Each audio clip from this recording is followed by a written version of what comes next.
Welcome to the Sanctuary Sessions with Dr. Nikki.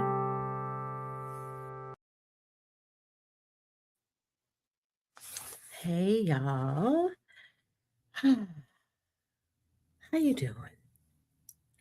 I am proud of myself for being here at the end of a long week, at the end of, uh, for the beginning of the first week of the month after a very long month.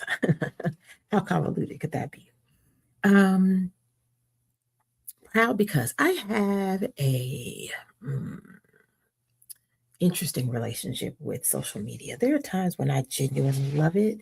There are times where I feel really connected and pulled to say things. And then there's a lot more time where I feel like I'm reacting to posting and putting out content because I'd have to feed the algorithm and I don't want to be discounted or dismissed.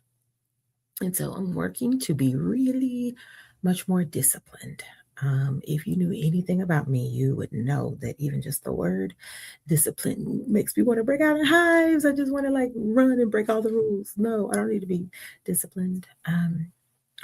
Maybe in another life, I was a hedonist, I feel like sometimes. But I'm trying to be more disciplined because I recognize the significance and the impact of doing so, that you get greater clarity, you get more efficiency, you get refinement, and you get more precision, which allows you to go deeper and have more layers and nuance. And I do that in some areas of my life, but it's the ADHD of it all. And like saying that I'm being disciplined, it makes me want to rebel against being disciplined. I want to give a shout out to Glow Atanmo. I hope I'm saying her last name right. She is a Black woman YouTuber, travel blogger, and she has a masterclass about how to make your first 10K. And she gave away that masterclass to a group of Black women who were in certain categories. And I was one of those women. I was super, super excited. Um, I'm going to be fully transparent. Glow, if you're ever listening. I started the masterclass and I haven't finished it yet. Uh, One of the first things that she suggested was to post every day for 100 days. And immediately my nervous system said, absolutely not, can't do it. Um, and there is probably at least 80% of me that really believes that, like every day. Because honestly, there aren't many things that I do every day, y'all. Like wake up, yes. Eat, yes.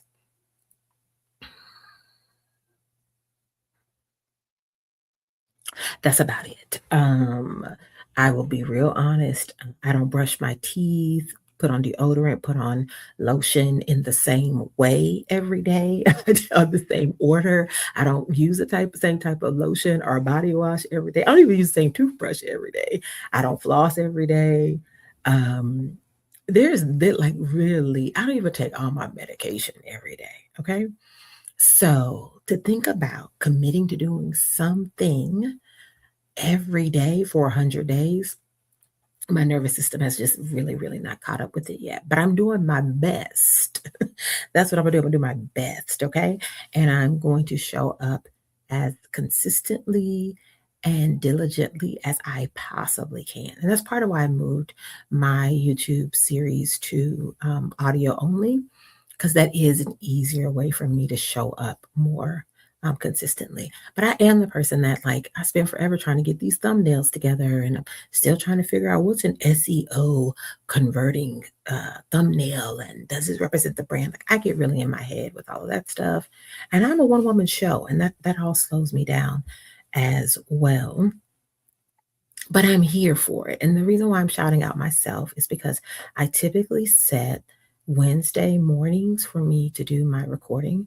I had planned to do these before I took that before I started the master class. Let me be very explicit and honest in my languaging. Before I started the master class, my goal was to do one YouTube session a week, to commit to that. Um, I usually do it on Wednesdays, as I said, and I had kind of slipped on that.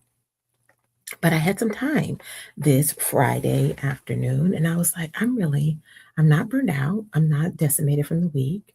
I have some energy. Let me go ahead and go forward with recording an episode for this week. So I'm proud of myself. I'm going to try again tomorrow, and I'll try again the day after that. So I might not get every day in 100 days, but I do feel like you should be planning to hear from me more frequently. How about that? So let's really get into today's topic. And talked a bit about this last episode, and that is about this stop shrinking yourself. When we talk about shrinking, what I mean is for any ways that you show up in the world where you are intentionally compromising yourself, where you're intentionally silencing yourself, where some part of you is conditioned to think that your real, true, authentic self can't show up. Now, let me clarify that by saying I'm not talking about like, your base self showing up. I'm not talking about your unhealed self showing up. I'm not talking about being inappropriate, right? Socialization is a good thing, right? We decorum is a good thing. There's nothing wrong about that. What I do think is, especially for Black women, it's a slippery slope from socialization and decorum into respectability, into shrinking, into self silencing. And that sometimes we have been engaging in the behaviors for so long and so consistently that we do it before the system even tells us to do it. We do it in ways that are no longer serving our best interests. They're no longer working as a survival mechanism, but we've actually, are you ready? Are you ready for this kick to the chest? We've actually begun to collude with the system. We have actually agreed to participate in our own oppression because here's the thing, high achieving Black woman, and yes, you, mhm. No, you. Yes, you. I'm talking to you. Um, you have gotten to the station, the status, the success that you have as a high achieving Black woman through criticism. I'm going to say that again. You have gotten to your status, your level of success, your achievements as a Black woman through criticism. You have gotten expert level, guru level status on seeing every possible way that a problem could arise, that you could drop the ball, that a mistake could be made, that you could look not your best, that you could be caught up in something. And you have plans A, B, C, D, E, F, G, H, I, J, K, L, M, N, O, P, Q, R, S, T, U, V, W, X, Y, Z, double A, double A. Do you know, you see what I'm saying? You have become so accustomed to seeing yourself and the world through criticism that you've done the white man's job for him. You've done the Karen's job for her. You can get mad with me. I know it hurts because that wasn't your intention. That's not who you are. That's not who you want to be. That's not who you want to model to your friends, to your daughters, sons, your nieces, nephews, your mentees. That's not it. That's gross. Ugh, no. But if you really think about it, that's what has happened. And I know that is true because I sit in therapy sessions. I've been in group conversations. I've been in professional development spaces where Black women say, well, I can't at work. Well, at work you can't. Well, I can't. It's led with all of the things that you are unable to do. And what I'm here to tell you is, while some of those things are true, there are limits. And you're a professional situation, you know your work, um, you know your professional environment better than I do, right? The question I oftentimes ask women in these conversations is, who told you that? When did you learn that? Have you tested that out? Have you seen somebody do it different? Did you just assume? Did you take that same attitude from your entry level position to your mid tier position, now to your leadership position? Like, have you brought that attitude with you when you have elevated across ranks and maybe ways that you don't need to do it? The real simple question is, has it become a source of dysfunction for you rather than a source of survival? The other way that I know that shrinking yourself, that self silencing, that not showing up authentically has gotten you caught up in its dysfunction is because you started doing it in other parts of your life as well.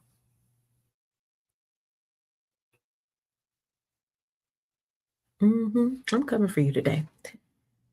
You started doing it in other parts of your life as well. So maybe you read the room exactly right in your professional settings, and there are all the list of things that you can't do are actually true. But what about your life? What about the place where you pay the bills? What about in your romantic relationships? What about in your closest friendships? What about in your relationships with your children if you're a parent? Have you gotten so comfortable and used to carving up parts of yourself, shutting them down that they are now atrophied, drawn up, crusty, ashy? You forgot them back there. You didn't even realize you had those things anymore. Do you miss parts of them? Do you grieve younger versions of yourself? Do you grieve more impassioned versions of yourself, bolder versions of yourself? If the answer to any of that is yes, then come here. Come here. Come on, settle on in. And let's talk about authenticity and why it is so necessary in this time. I'm going to share some stories from you about myself because if you know me, like if you really know me, if you had the opportunity to work with me, most people perceive me as pretty outspoken. If you've been listening even to the first 10 minutes of this podcast, most people perceive me as pretty outspoken, as a like strong self advocate, as like unapologetic and unafraid. And to some extent, that's true. To a whole nother extent, it's not. I have been tamed, if you will. I've been conditioned and socialized through my own experiences growing up as a neurodivergent child, a high IQ, academically successful, precocious ADHDer, being raised by a Southern uh, Black woman who grew up during Jim Crow, um, to be very thoughtful and cautious about what I say, where I say it, and when I say it. When I was first starting off as a junior professor at the University of Houston, um, I had gone on one of my cousin's yoga retreats, and there had been somebody there that did some energetic work, and they had said that my throat chakra was like really closed down. And so I went back to work the following week, and I was talking to one of my colleagues, and I was telling him about the experience, and I was like, "Yeah," and she was telling me about how, like, my throat chakra is closed down, like, I don't really express myself, and if y'all could have seen the look on that man's face, his eyes got wide. He was like, "You have more to say?" I was like, "Oh, absolutely." I was like, this is the, the censored version of me. He was like, "I can't imagine you if your throat chakra were more open." And I think about that a lot. I do. I have done, and not as much anymore because of the life I've created for myself, but I have done a lot of self-censoring and silencing and shrinking myself. That's why I can talk to you all. That's 'cause that's why I can see you so well. And I know what that feels like to get so used to self-betrayal that you forget the beauty of who you are. Like, you forget how magical you are. And so, the work that I am trying to do with the sanctuary is to bring you back to that. I so deeply believe on like intuitively, spiritually aligned depth and level. I so deeply believe that there has never been a more important time for Black women to step out fully into the most authentic, aligned, purposed versions of ourselves without fear, with so much boldness and so much conviction that I really believe will revolutionize and change the world. But we can't do that if we plan small. And I'm here to tell you, as a high achieving Black woman, I'm not talking about what it looked like. Because I know for a fact there are people, like I just shared the story about my throat chakra and then the things that I have achieved. I know for a fact there are lots of people that look at me from the outside in and think, "Ugh, what more could she want? She don't play small. She's successful. She's got this business. She's raising her daughter. She's da da da da, blah, blah, blah, blah, blah, blah, blah, blah." And yet, I know there are ways that I continue to play small for myself. And it's because it's the ways that I'm playing small for the things that matter. So that's the other piece I want you to think about. Maybe you don't shrink at work, right? Maybe you are being as, or in your professional settings, maybe you are being as bold and outspoken and self-advocating and groundbreaking as you realistically can be and still hold that position in that space. Maybe it's that you don't shrink in your most important relationships. Maybe you are authentic and you share your real needs, the things that are most vulnerable, the things that are harmful to you and you don't want repeated. Maybe you do talk openly about that. Ask for exactly all the things you want. But maybe you also are not looking at pursuing, even considering that thing that you told your little girl self was impossible, that thing that nobody would ever want you to do, that thing that nobody would pay you for, that thing that nobody would celebrate you for, that thing that nobody would buy from you, the thing that nobody would accept you doing. Maybe you're playing small by not letting her come out and express herself and do the thing that she's meant to do, to expand, to develop, to become more nuanced and textured, to learn, to play. But what I know for a fact is if you resonate with the term high achieving Black woman and you got four, 1, 2, 3, 4 grandparents that are Black Americans, you've shrunk yourself in some way, shape, or form. You have. The question that I really want you to sit with is when do you stop doing that? What do you think is going to be your line in the sand of enough is enough? How will you know that you've gotten there? And then what do you think you need to move beyond that point and to reclaim or begin to seriously pursue, to love and nurture the fullness of yourself? What's your formula? What's your strategy? What's the tactics? It's okay if you don't know any of those things. How could you? When would you have had time to figure it out? Who would have supported you in doing that? Who would have applauded you for doing that? When have been allowed to be unsure and unsteady and still be taken seriously and still be loved unconditionally and still be in close, safe relationship with the people that matter?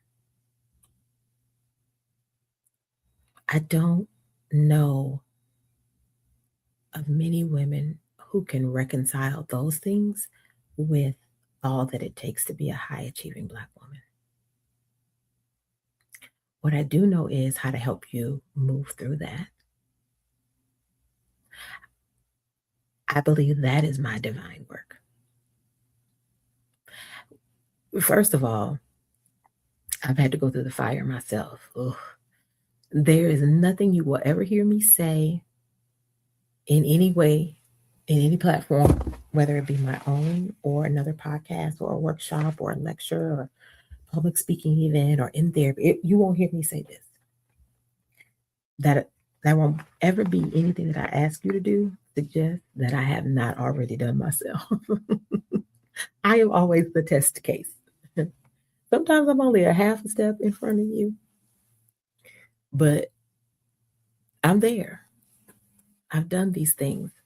I know what it's like to have the burning question come up for you day after day after day in the most inopportune times.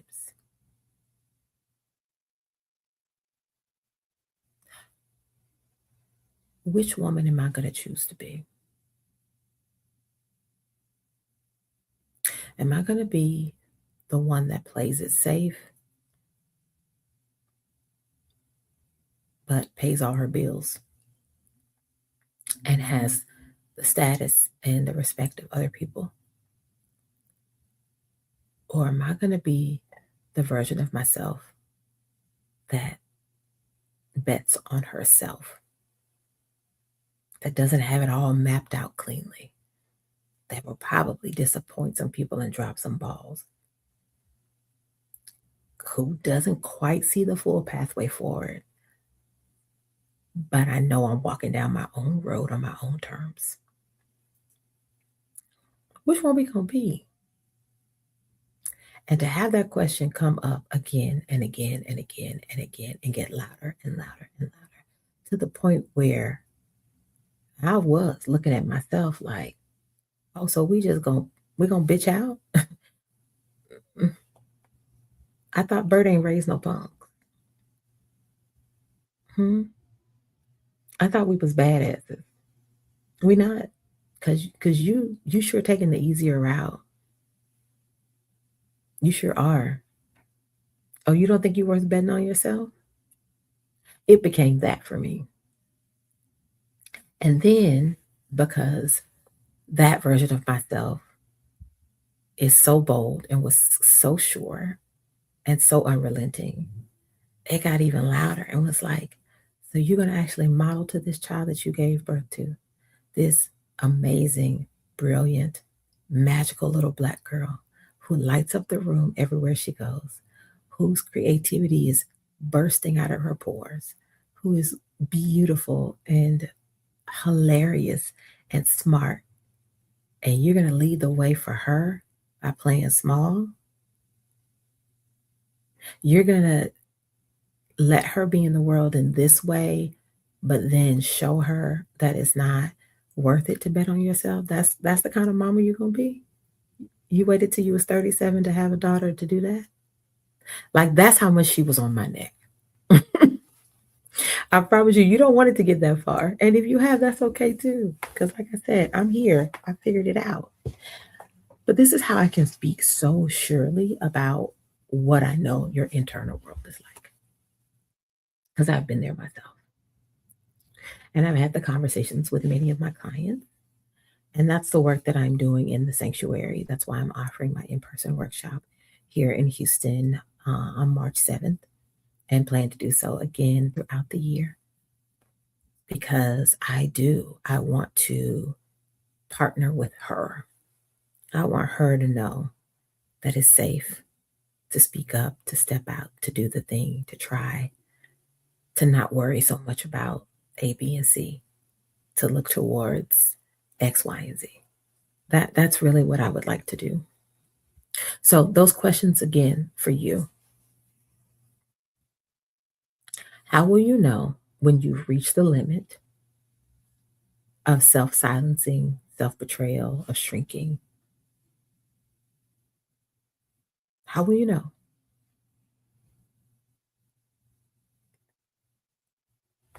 When will you honor it? Once you know. And then how do you step over the line into this unapologetic, full, authentic version of you? How do you sustain living in this world as the authentic version of you?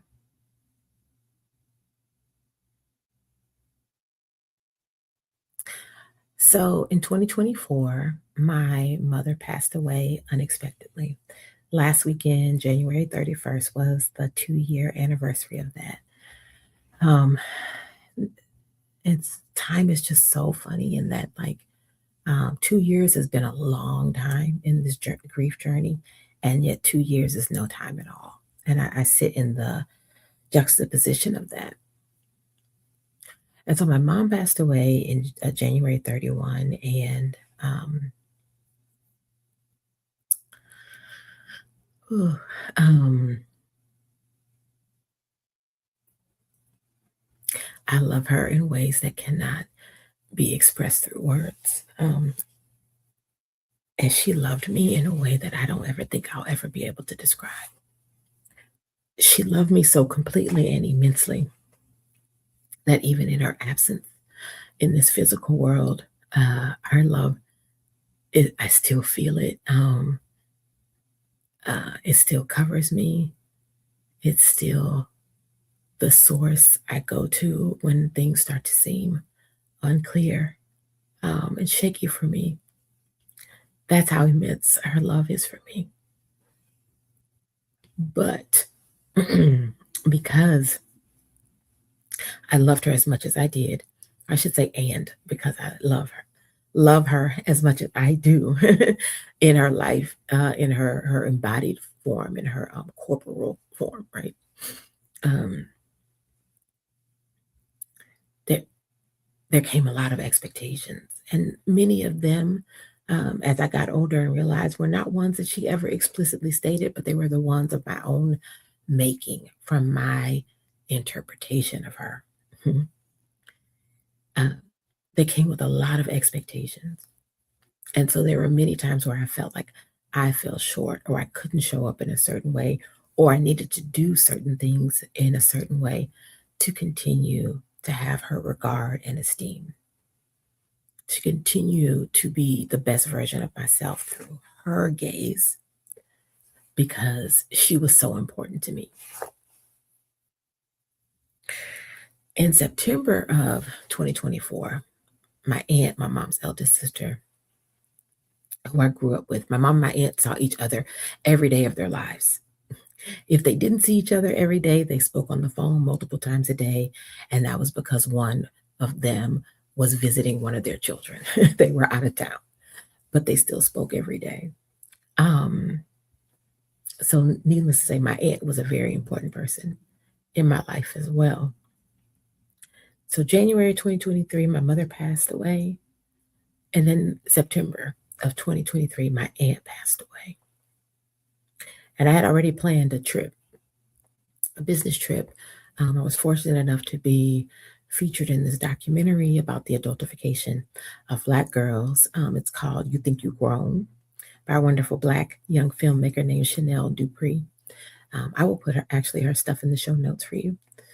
And there was a premiere at NYU of the film, and she had invited me to be a part of the panel. And so I wanted to do it. I had made plans to do it and felt like before my aunt passed, I felt like I was in at least good enough place that I could go and I could honor my mother even by being a part of the panel.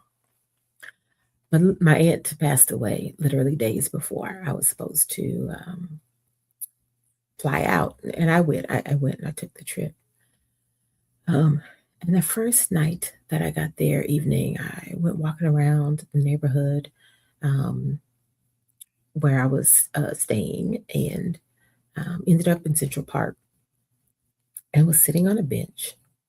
And it struck me that I had spent so much of my life trying to please these two women, and they were no longer on the planet. I spent so much of my life trying to make them proud, to live a life that they could uh, see their efforts and sacrifices um, reflected in, to see the fruition of all the things of being a free Black woman for my entire life um, come to bear, right? My mom was born 1945. She graduated in 1963. So in Baton Rouge, Louisiana. So that means, well, she wasn't born in Baton Rouge. Actually, she was born in the country. um, she grew up in Baton Rouge, Louisiana. So she graduated from an all Black, properly legally segregated high school. My aunt grew up in 19 was born in 1937. She also grew up in an all Black, fully segregated high school. My aunt was a domestic. She worked in white homes for white families her entire life. My mom was able to get a master's degree, and she was an independent woman and worked for herself and bought her own home. And so, because of that, there were expectations for me that I put on myself, but I let those expectations get in the way, oftentimes, of who I really wanted to be. And so, to sit in that moment, to realize that I had negotiated and centered so much of my life, so many decisions in regard to internalize expectations from those two people who had fully lived their lives. They had fully lived their lives on their own terms, and that is with their own mistakes, with their own shortcomings, and their own decisions, and their own celebrations and successes and achievements and joys. But they had done it on their own terms. They were no longer here, and yet here I was. And mind you, this was years into me leaving academia. I had confronted that voice that was taunting me about what kind of woman I was going to be. I had bet on myself. I left tenured academia. I left a good job at MD Anderson because I didn't want to compromise my integrity. I was raising my daughter successfully on my own, paying the mortgage, the school loans, the car note every month. She was in grade school, all the things I was doing it.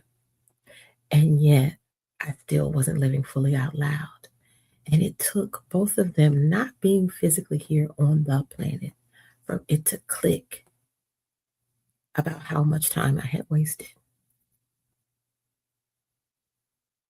how much of my life I had given over to ideas that I don't even know were actually true. So that's why I'm asking you. Let me tell you, stop shrinking. I asked you to ask yourself when was enough. I'm telling you, it's already too much. Be Learn from me. It's already too much. Enough time has passed. If we juxtapose that with, no, juxtapose isn't the right word. If we hold that perspective in relief, contrast to this current moment that we're in the world, but specifically here in the United States, and this get the word out, girl, authoritarian regime that we're living under, where over 300,000 Black women last year were let go across multiple industries, different companies, just summarily dismissed, kicked out of the job market. That good job that you had sacrificed so much for, that had silenced you, that had made you believe that you had to be a lesser version of yourself to survive. summarily kicked 300,000 women out. And I think the number is actually larger than that now. And said, oh, well, you no longer serve us. When I left academia, I had been at the University of Houston for 17 years, I think, for 14 years. I can't remember, y'all. It feels like a lifetime ago. But I had been there over a decade. I do know that. Um, and I got one line in an email from someone that I thought had considered a friend and colleague up until that point, about me leaving. There was more in the email about assuring the faculty that they were going to make sure that they kept the line to hire someone new than there was about my service and contribution to the institution. I never received any official recognition for my service or contribution to that university. These systems don't give a damn about who you are on the small and the large level, where you work, the political party, the local government, the school systems that your children are in, the economic systems that we are forced to participate in, the dysfunctional relationships that we maintain. These are the systems that do not care about you as an individual because systems can't have feelings. Dynamics don't have feelings. They have pathways, they have reputable uh, ways of interacting, but they don't care about you. So when I'm asking you to stop shrinking, when I'm saying that the time to start showing up authentically is past, I'm saying you're also reclaiming your humanity, your sovereignty as the badass that you are. And let me be clear, badassery comes in all forms. Don't mean I don't please don't think I mean you gotta be loud and out there and like I don't bombast. You don't have to be bombastic. You don't have to be loud. You don't have to be a caricature of anything. Show up in your way. The four elements: fire, air, water, earth. We need all of them. Everybody can be fire. Everybody can be water, right? We need all of it. So show up authentically in the way that you are because I deeply believe we are each here to serve a divine purpose. That you are one of one and in of one for a reason. We collectively have this Black woman thing together, and it's so beautiful. And there's that feeling of resonance when you're around other Black women. It's nothing like it. The frequency, the hum, the smell, the movement, all of it's nothing like it. And our individuality matters most.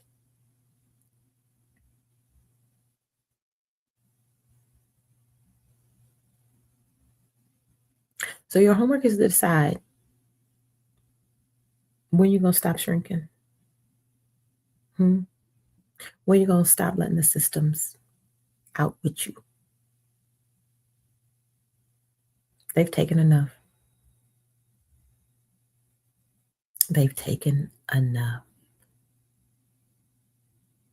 We want your authentic self, even in its messiness, even in its insecurity, even in its noviceness, its underdevelopedness. If you think about a little baby giraffe, they get plopped out the womb. That's such a long fall. Have you ever seen a giraffe give birth? Always seems like such a long fall from the womb to the ground. And they somehow got to take them little stick legs and figure out how to make them walk. So let your authenticity show up like that. Take off the expectations. The time is now. You need you now. We need you now. Okay? Thank you so much for letting me challenge you a little bit in love, call you out a lot bit in love, encourage you to show up for us in solidarity and love and liberation. This has been the Sanctuary Sessions with Dr. Nikki. We talked today about authenticity. I'll come back tomorrow and maybe talk a little bit more about self compassion. We'll see. If you're interested in any of the things that I talked about, I am currently accepting new clients. I work with high achieving Black women in individual therapy. I am based in Houston, Texas. My practice is fully virtual and I'm licensed in 46 states. Well, I'm credentialed to practice in 46 states. Let me not get anybody's side pack uh, all riled up with me not properly articulating what it is that I do. I have a SciPac credential that allows me to do teletherapy in 46 states. I'm based in Houston, Texas. I am private pay only. The link to schedule a free consultation with me is in the show notes. If you are in the Houston area, hell, if you're in Texas and want to take a cute little day trip, you and your girlfriends, I am offering the Sanctuary Workshop. It's a 3-hour workshop live in person here in Houston on March 7th.